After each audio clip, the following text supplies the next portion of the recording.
Hello and welcome to our first series, episode 5 of Humber, North Yorkshire AHP Faculty podcasts. In this podcast, we're going to be exploring 4 different AHP careers and our career journeys. My name's Donna and I'm the Podiatry Operations Manager for City Healthcare Partnership in Hull. And I have always wanted to do podiatry. I'm afraid I am a bit of a picker, prodder, squeezer, like anything gory. And as a child, I was fascinated by people's feet, and my dad actually had psoriasis, and I used to often rub cream in his feet and things. And my mum said to me once, "Oh, Donna, are you going to be a podiatrist when you're older?" And that was it. Have to say, school didn't know what to do with me. It was only because my mum contacted our local podiatry department and asked me to get a place with work experience with them. And then it went on from there. So I'm going to introduce you to the rest of my team, and we'll just get an insight into what made them go into their chosen career pathway. So Peter, over to you. Thank you, Donna. My name's Peter Iliff. I work for a private company called Take Care Medical, based in Leeds, but we deliver most of the frontline NHS orthotic services in the ICB. Not all of them. There is another provider, so respect to colleagues there. But my journey was actually through a school friend, and I think it's often the case with some of the smaller professions that we have a slightly quirky and not perhaps a journey that Donna took, which was very focused and knew what you always wanted to do. I did a first degree in arts, actually in history, and then just got into a crossroads, wasn't sure what I wanted to do, and a school friend of mine had suddenly found a role in orthotics, and I found that really interesting because I'd go back to school. It was an apprenticeship at the time, so I was being paid in a job where I was trained to be an orthotist.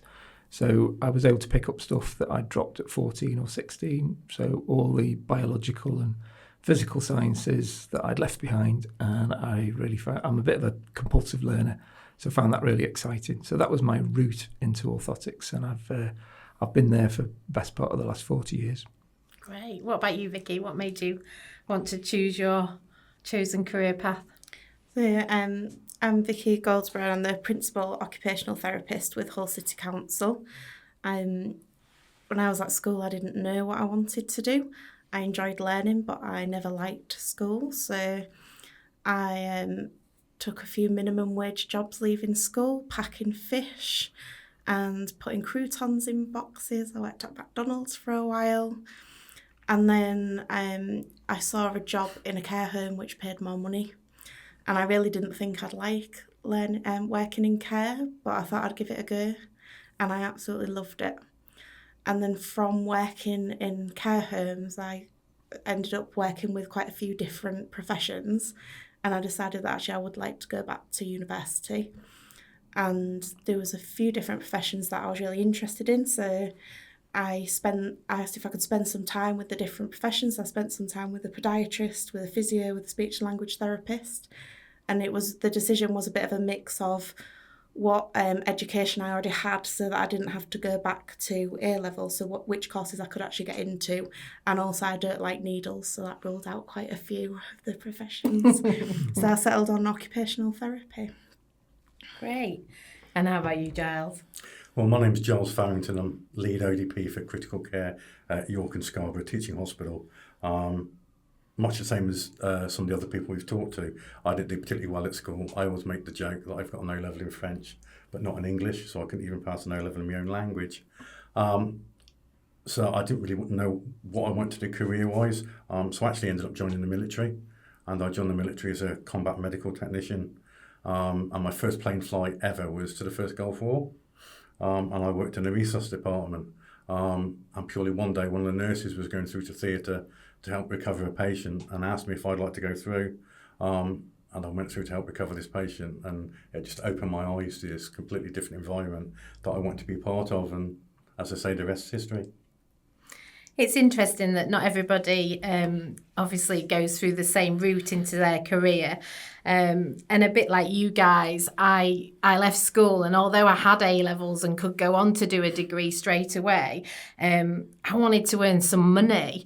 And at that time, the podiatry apprenticeship wasn't available. And so I did what I thought was the second best thing. I was still in a career that I enjoyed, but I started my career as a podiatry support worker, and I learnt loads from other podiatrists. And then I was fortunate that actually after I'd had my children, they brought out the part-time pathway, and so I could go on and study and be a mum, but also study part-time. So that was great. And then the rest is history, really. I've progressed quite well within my career. I'm just conscious that not everybody knows what each of our professions does. So obviously I've alluded to podiatry is about feet, but we actually learn about the whole of the lower limb. And one of the things that attracted me to podiatry was that actually everybody wants to see a podiatrist, because you're one of the few health professions that you can make people feel instantly better. You go to a dentist and sometimes you come out feeling worse or in more pain, don't you? And if you go to your GP or a physio, sometimes it takes a while for some treatments to take effect. So that was one of the things I wanted to be wanted. And it's great because every day is different, and you see different walks of life, and you're actually helping people. So what made you guys want to go into your careers, and also just a little bit about what they could expect if they wanted to take up your chosen career pathway? What about you, Peter? Yeah, well, I suppose, as I say, I did come to a career crossroads, but I'd always wanted to work with people. So I think my first preferred route was probably into teaching. And then for various reasons that didn't suddenly appeal, so I pivoted off, and prosthetics orthotics gave me that pathway into working with people, and particularly like yourself, for people. So as a prosthetist, for example, you can be potentially in a role where you're working with people who are entering the Paralympics, or an orthotist indeed. So at the kind of high technical end, we're working in high performance sports, but also, we're dealing with a whole range of conditions in the population. So very often people who are vulnerable, people who are frail, and it is that kind of that really rewarding experience where you immediately help somebody.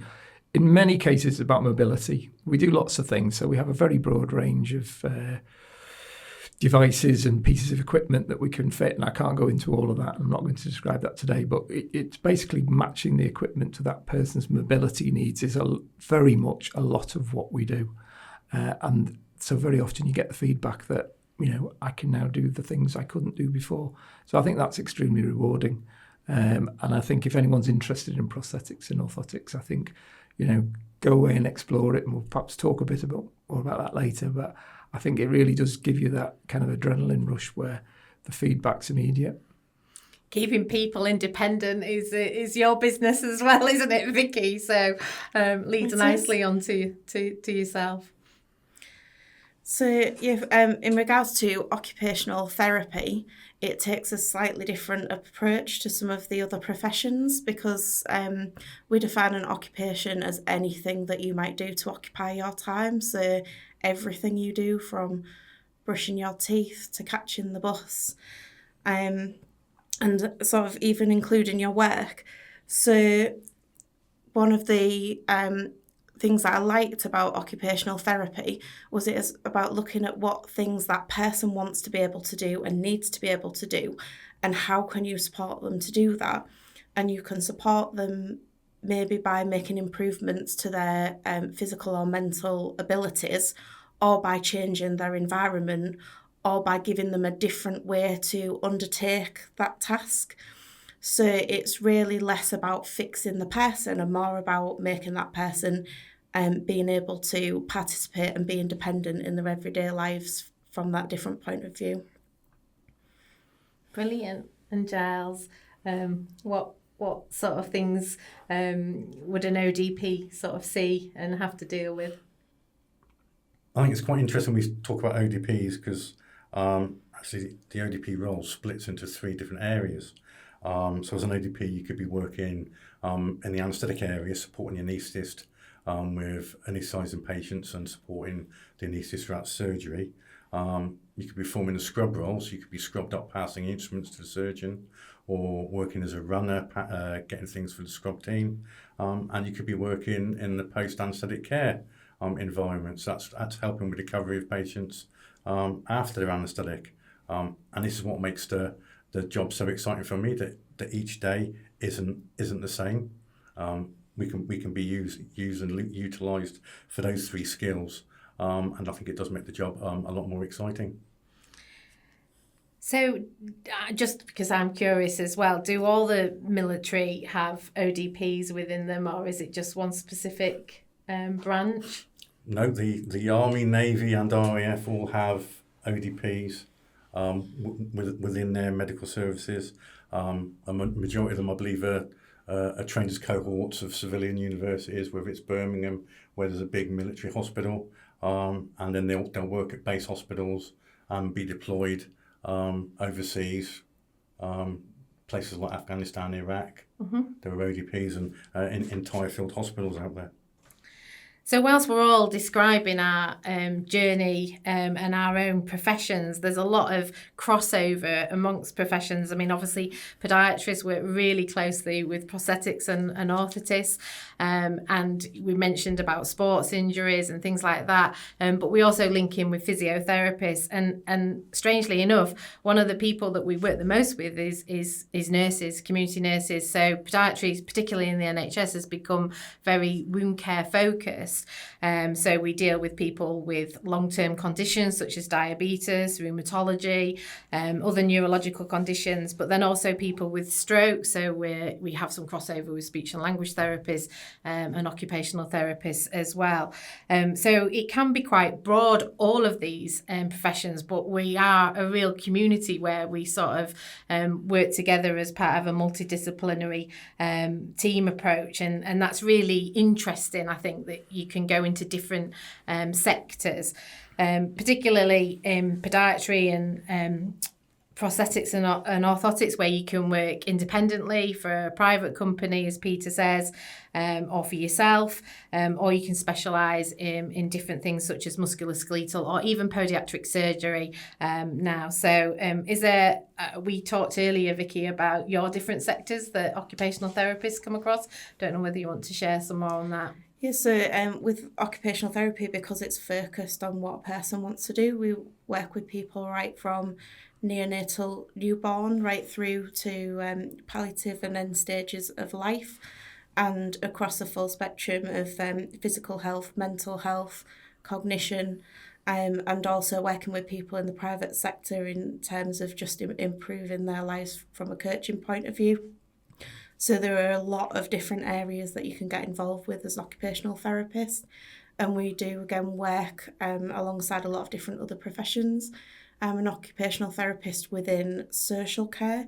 So we do a lot of joint working with our social work colleagues and with telecare and sensory services to make sure that people are able to live lives as independently as they can and achieve what they want to be able to achieve.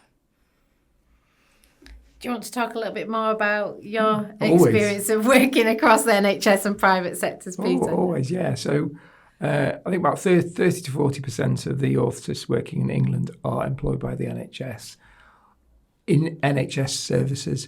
So just to be clear, so we're not necessarily like podiatry where you have a big part of your population working on the high street. When we say work for private companies, predominantly we're working in the NHS delivering frontline services, but that's the way the NHS chooses to commission our services.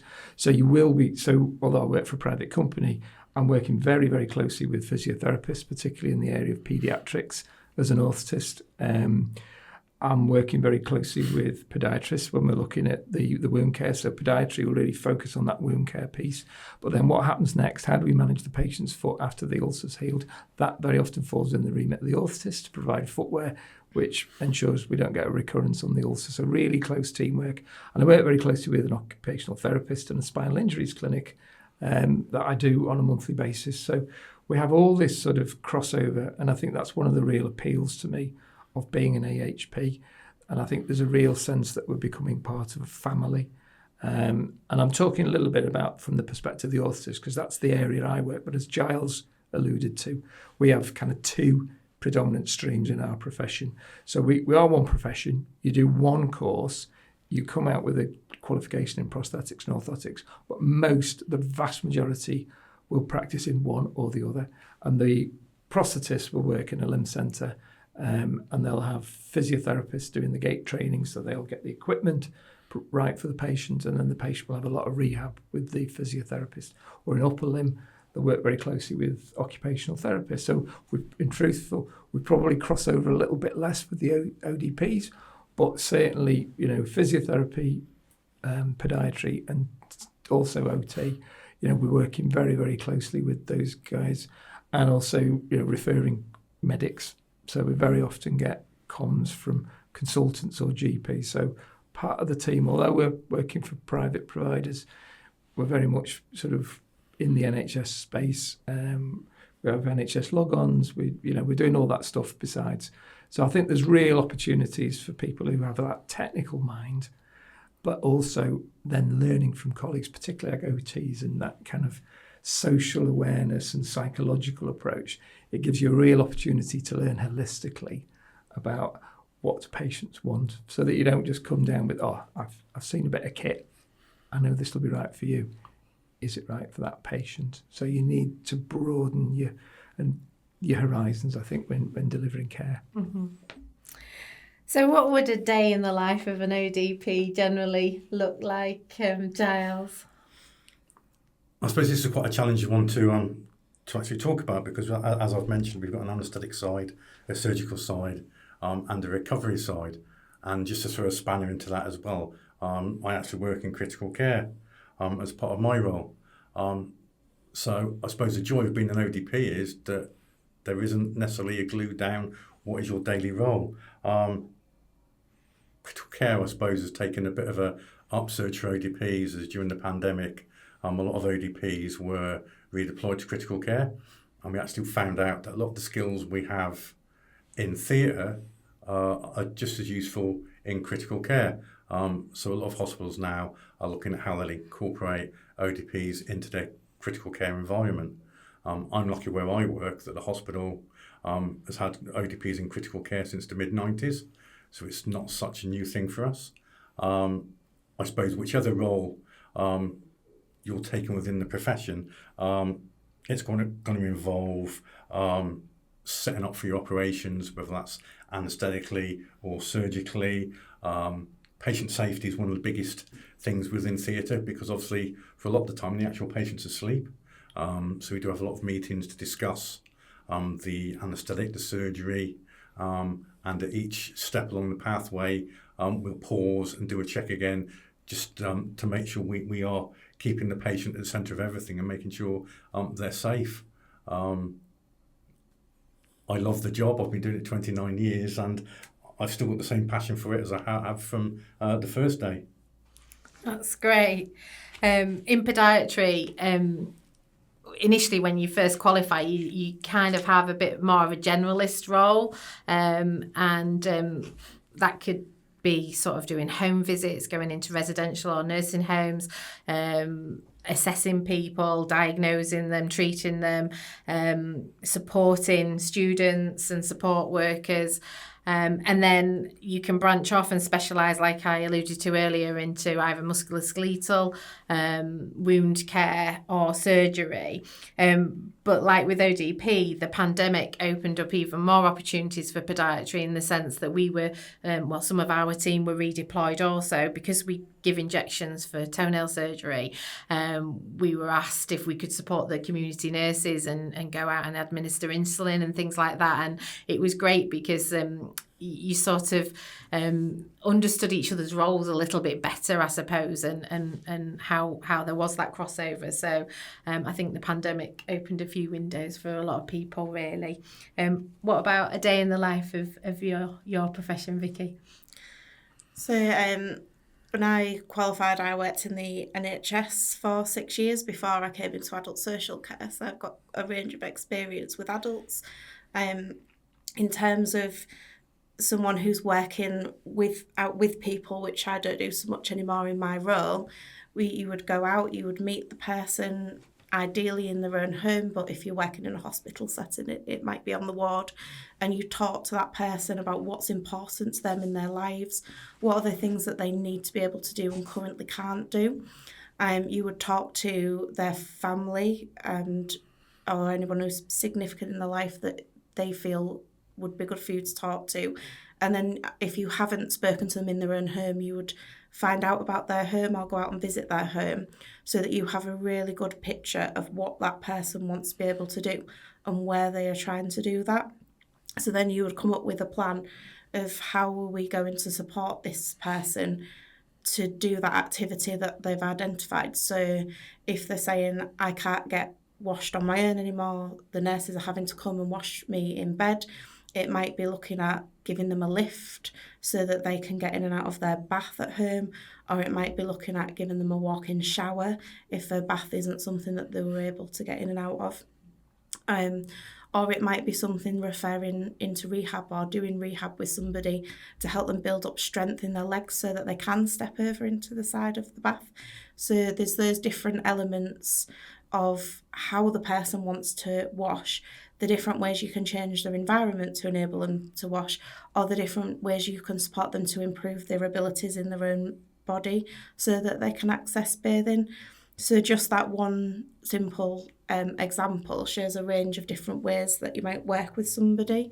Whereas in my role now as a principal occupational therapist, my day-to-day role is more about finding out what best practice is coming out, what new guidance is coming out, and supporting the occupational therapists by making sure that they have the right training and support. And if something is particularly difficult to do, so for example, supporting somebody who wants to use a bath but has epilepsy and has a high risk of drowning, I might get involved in that to look at whether we can support that person to take risk in a positive way if that's really important to them, so that even though it might be risky and difficult, we still try and achieve it for them if that's what's important to them. So you touched on best practice, and as leaders, obviously that's what we strive to implement for our teams, but research plays a heavy role in all of our careers. What opportunities are there in prosthetics and orthotics for people who are interested in research and developing things? Well, I was fortunate enough to do a master's in research methods back in the 90s, which was great, and I think there are those opportunities. I think to go to master's level courses, and obviously what we do, we provide really expensive bits of equipment in many cases, or lots of lower cost bits of equipment depending on which pathway we're in. But if you think about prosthetics at the moment, there's a lot of emphasis on microprocessor knees. So basically, instead of having a hydraulic knee or ankle, there's a device inside the joint that tells you where you are in space, and that feeds back. So there needs to be an evidence base when you're providing this equipment, because obviously it comes at a cost, but it also comes at a huge benefit. So there are opportunities to do masters. There are also opportunities within the NHS programmes to engage within other communities of researchers in the AHP world. And that is open to those employed by the NHS, but increasingly I'm finding those opportunities are open to people employed by private companies. Mm-hmm. If you're delivering an NHS service, you'll be welcomed in. So I think I've got a colleague at the moment who's at Oxford University. She's had to work quite hard, I'd have to say, but she's now working on a PhD. We've got several PhDs in the profession. It's certainly, the opportunities are there if that is where you want to go, but it does require an element of tenacity and determination, but hugely rewarding for those that do. And in ODP, Giles? I suppose Peter's alluded to quite a few things that are similar in the ODP world. Realistically, to get involved in research, your initial entry into that would be by doing a master's and doing research through that. I suppose the challenge for ODPs in research is, because we work closely with anaesthetists and surgeons, a lot of the evidence and research is generated actually by the anaesthetist and by the surgical team. So the challenge now is to actually have AHP research teams and actually do research that is honed down to your profession, or just actually get a bigger voice in research. Certainly in my trust, the trust research team have just employed their first ODP into the trust research team. And we do have an AHP research team which focuses more on research for AHPs, and anybody that's interested in getting involved in research can join the AHP team. Can I just make a little point on there? So I think one of the things we do talk about is the master's pathway into research, which is obviously really, really important. But the other piece we also need to remember is, as registered practitioners, we all need to be doing that kind of research bit, and it's how that lands at the sort of postgrad sort of level through preceptorship. So it's our responsibility, I think, is to engage our community.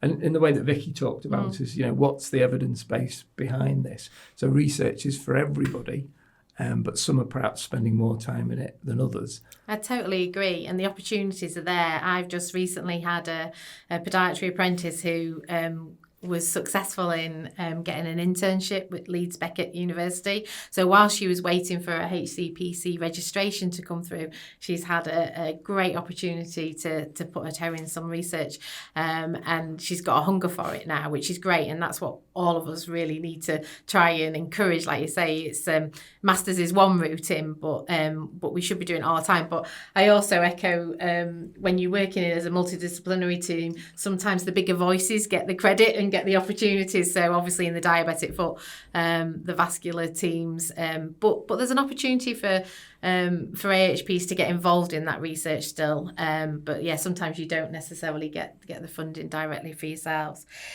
So I'm just going to, because I'm conscious of time, just thinking about what advice would we give anybody who wanted to come into an AHP profession. And for me personally, I think the apprenticeships have been a massive game changer for podiatry. Most people who study podiatry come into it later in life, so either as a second career pathway, and not everybody can afford to study and not earn money. So I think, this is a way to earn while you learn. But also it's hands-on. It's a very practical job, podiatry. So, if you can get paid, study, get a degree, not come out with that huge student loan that you're going to have to pay off forever. But yeah, so what advice would you guys? Vicky? I think for me, it is about you really understanding the role that you're wanting to go into. So if you are going to go into an interview, understand the profession that you're interviewing for, demonstrate your passion for it. If you can, try and do some shadowing with somebody in that profession, and consider both the full and part-time routes. So for OT, part-time route has existed for a long time. A lot of our OTs within adult social care did the part-time route, which is now replaced by the apprenticeship. But it is not always very easy to access because you need to have a job in the right sector. So I actually gave up full-time employment to go and do a degree full-time. You can do a master's or a bachelor's to get into most of these professions. So if you don't have access to getting a job in that area, it's still a really good option to go to university and train. Mm-hmm. Giles? Like it's been alluded to, the largest pathway into our profession is through a bachelor's, whether that's through a traditional university route or whether that's through the apprenticeship route, which is a route we're seeing more and more people come through, particularly from health support worker background, that they see our role and they're interested in it, and they can actually apply, and obviously the financial burden isn't as high as it could be for a traditional route. We're also seeing next year is the start of the first postgraduate ODP course. So if you've already actually got a degree and you're maybe thinking of a complete change of vocation, there is a 2-year postgraduate course starting next year. So pushing the boundaries for AHPs as always. Peter? Yeah, well, I think it's horses for courses. I think, pardon the cliche, but I think it depends where you are in your life. If you're a 17, 18-year-old that's looking and really wants that university experience, you can do that in P&O. and get that bachelor's degree, and then make a decision when you qualify as to which path you want to go down, the orthotic or the prosthetic. You'll do a 6-month placement in both, so you'll have plenty of time to deliberate on that and see what opportunities you want. There are plenty of opportunities, by the way, so you won't need to worry there. Well, we have the apprenticeship scheme now that's available, so if you're perhaps later in life, don't want to relocate, great in areas of kind of rural and coast where it's traditionally difficult to recruit people, have gone to the bachelor programmes. So lots of opportunities there. But like Giles said, we've now got our masters, a compressed masters. So if you've done like a bioengineering degree or something quite sort of sciencey like that, and you fancy getting into healthcare, prosthetics and orthotics offers you that on a two-year masters programme. So good luck, and I guarantee you'll have a fantastic time doing it. That's brilliant. If any of you do want to hear any more information, obviously ask your careers advisors or contact your local department, because we're all really enthusiastic about our professions and happy to share. Thank you.